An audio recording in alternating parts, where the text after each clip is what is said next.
All right, Rolf. All right. Hello, Scotty, how are you? I'm doing good. I'm sorry, we're running a little bit behind. It was a little traffic coming back from the gym this morning. All Uh, good. It's the nice Apologize. thing about virtual. We're all here. All right. I'm going to start things off with Doug Smith from the Toronto Star for you. Hey, Scotty, long time no see. How you doing? How you doing? I'm doing good. I'm good. Hey, last night you said it was I think the word was amazing that a kid from West Palm Beach was a top five pick of the NBA draft. What was it Mhm. like being a kid from West Palm Beach, and why do you feel that? What was it like being a kid from West Palm? Uh, I would say just being a kid from West Palm. It was just. I would say it was kind of hard. Yeah, Uh, with the ways that things that you had to go through, things that you had to see just growing up. You didn't really have like super much, or you wasn't really able to get the recognition. Uh, but I would say it was a good place for me because it just helped me just stay humble, uh, just be a happy guy. A lot of people from there were just happy. Uh, just try to I don't know. It's a different feeling. Small town where I'm from. It's like a little small town, not such a great area. But it's a hard place to get out of. But yeah. I'm one of those kids that did it. Well, lots of cities are hard places to get out of. Congratulations for doing it. Nick and Bobby both said last night that they love the way you sort of wear your emotions on your sleeve, and when you have conversations, they sort of circle around to 100 different things in one chat. What's that say about you? Do you think? Uh, I would just say, can you repeat that again? Yeah, Bobby and Nick both said that you sort of wear your heart on your sleeve and you're emotional and open. And when you're having a conversation, it circles around to a lot of different things. It's not just basketball. It sort of breaks off into tangents. What does that say about you, and where did that come from? I would just say I just that's just who I am. I would say, really, I'm not someone that just really holds things back. You just see, I'm always happy. I'm always energetic. I'm a loving person. I'm caring. So I like to talk about a lot of different things. I'm not really. I love basketball to death, but I know how to conversate with people. I like to get to know people. I'm very open to that. I like having conversations with new people, just meeting them, and building a relationship with just new people. So I'm very open to that. Great, thanks very much. Congratulations again. Thank you. Next question goes to Ryan Wallstaff from the Toronto Sun. Hello again, Scotty. Um, just curious, there's a lot of talk about Raptor culture. You even talked a little bit about it yesterday. I'm just curious who you're most looking forward to kind of learning from about the NBA on the roster now. On the roster, Yeah. Like Fred Van Vliet obviously gets a lot of talk, but there's a bunch of guys as well. man, there's a bunch of guys. Really, I'm just happy to meet everyone. Really, when I went there for my workout, I didn't really get to meet so many players. I didn't think I really met anyone yet, but I'm just excited to meet everyone. Learn from them, grow, build a relationship, just get closer, and just try to achieve that one goal. And just a follow up, completely different. If you remember back to January, you guys played Louisville and David Johnson, and now the Raptors drafted him as well. So I'm just curious what you remember about that and what you know about his game at all. I played with David Johnson a couple times. Played with him or against him a couple of times. Just like USAB mini camps. I watched him play. I remember Adidas Nations back when I was in like ninth grade. So me and him, we're cool. Even though we played against each other before, we're cool. We have a good connection for each other. He's a funny guy. He's one of those guys that always smiles, brings the joy. Uh, he's one of those guys. In some sense of ways kind of like me. He's an open guy. He always has a smile on his face. With his game, he's a big tall point guard. I would say, big body. Dude that knows how to use his body well to finish. He has a great IQ when he's on the floor. Uh, so I know a lot about David Cool. Johnson. Thank you.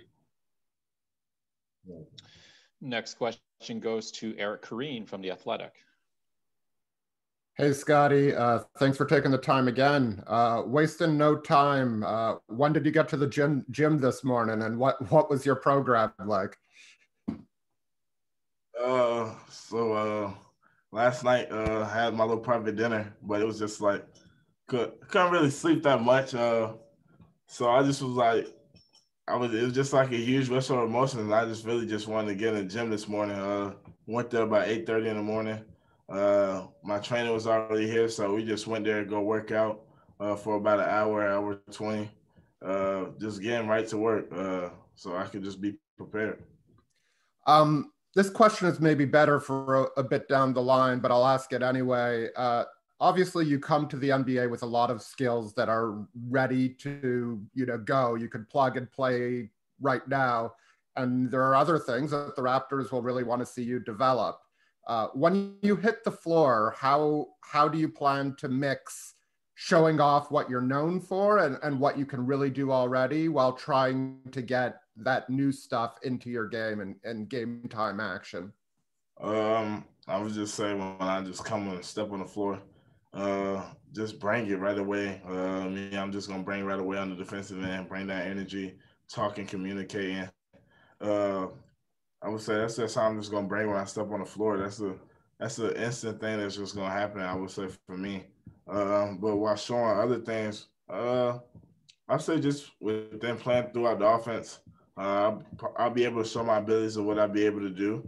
I trust the Raptors organization and what they have in place for me. I know that they'll be able to put me in the right position where I could accept the work and see my talent.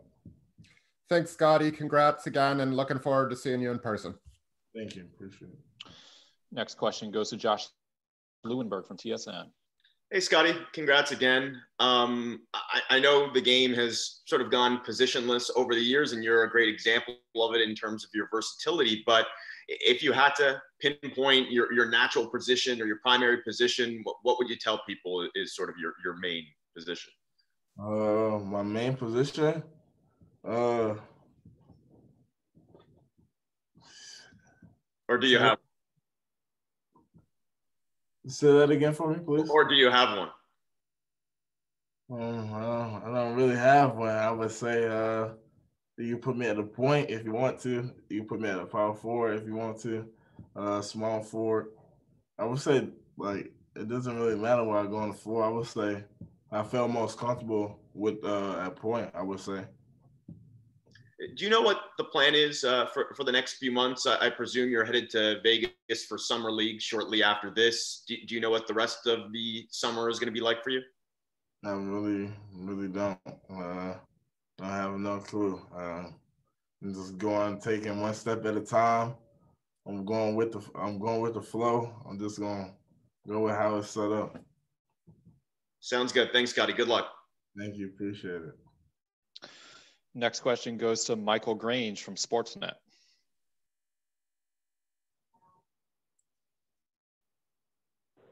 Hey, Scottie.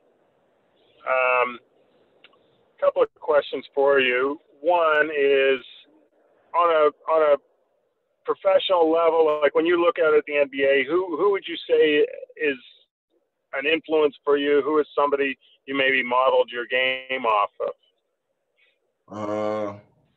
I wouldn't say I model my game after anyone, but I would say some influence would definitely be Magic. My dad, he always wanted me to watch Magic, look at like clips that he always done, just be able, and then just growing up, even with me going to Florida State, they just had that vision of me, just being like Magic Johnson with my joy and my pride, being able to win, learning how to affect the game with my playmaking abilities, doing different things on the floor. I would say he's a huge influence on my game. And on an individual level, like people that you were dealing with on a regular basis growing up, who really shaped your attitude about basketball and your attitude as an athlete? Who really, do you kind of rely on, or is it that kind of voice in your head as you've progressed in your career so far? I would definitely say my stepfather, John Simpson. I would say he definitely helped me come with a mentality that when you step on the court, it's business. Like everything is business when you step on the court. You got to handle your business no matter where it is, where it's at, no matter where it is. So it doesn't matter where I'm at when I step on the court. I just have that mentality. I just try to win, no matter what it is. I would say he helped shape that. Thank you. Have a great day. Thank you too. Next question goes to Stephen Lung from Sportsnet. Hey, Scottie, it's good to talk to you. Apologies, like I got the sun pretty much right in my face here. But obviously, like you are a versatile guy. You'll be joining a Raptors team, you know, like with kind of like similar, with kind of guys with similar versatile profile in OG Anunoby and Pascal Siakam. So I just wanted to know, like, offensively, how do you see yourself kind of fitting and meshing with their individual skill sets with yours? I would just say, with the system they have, I would just say I do multiple different things, so I don't see myself just being able to do one thing. I have a skill set where I can do multiple different things on the floor. So when we get on the floor, learn the system first, and then play out the system, and I'm sure that'll help me just see my limits. And also you mentioned how like you know, obviously like you're a basketball player, but you're not just a basketball player, of course. So like what hobbies do you have kind of off the court when you're not like getting work in the gym? Other than that, my hobbies are pretty boring person. I just play video games. I just chill, relax. Other than basketball, that's just really the only thing I do. Sometimes I mini golf. Yeah. That's great. Thanks a lot, Scottie, and looking forward to meeting you up here in Toronto. Thank you. Appreciate it. Two more questions for you, Scottie.